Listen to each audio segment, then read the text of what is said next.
Така, следващия проблем, следващия покрив проблемен, който е този, където са камионите. Значи тук проблема е следен. Няма борд, няма никакви бордови. Трябва по този начин да бъде опаковано по самата ламарина. Всичко е на обратни застъпки. Абсолютно няма никъде и никакви бордови. Тая вода просто тя си влиза. Влиза си от тук. От всякъде си влиза вода.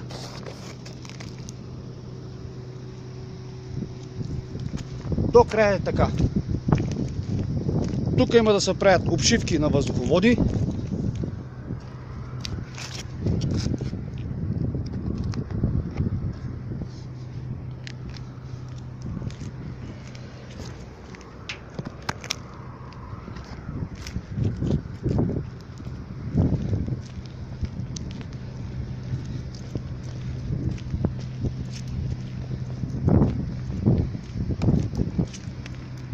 Ще ви покажем и проблемните сифонни воронки.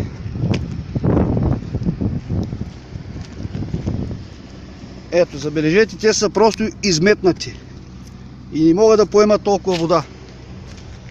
Първата. Сега ще ви покажем и втората.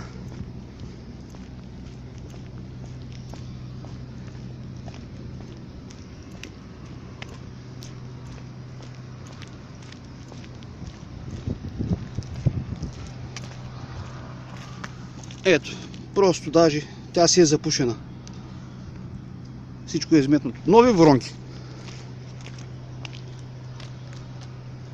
Тук няма никакъв борд.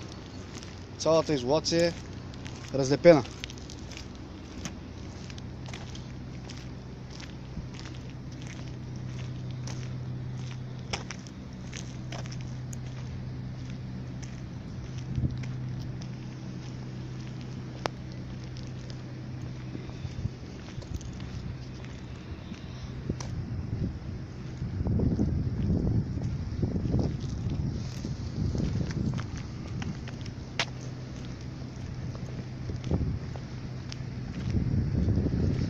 Минаваме в сервиза на следващия покрив,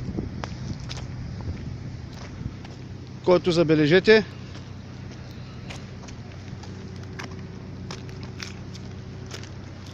Тук горе има проблем. Проблемът тук основен е по въздуховодите и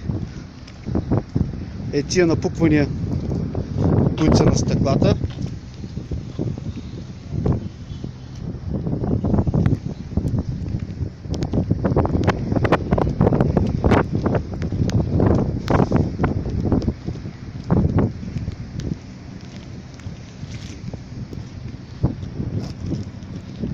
Тия въздуховоди всички трябва да се обшиват с нова хидроизолация.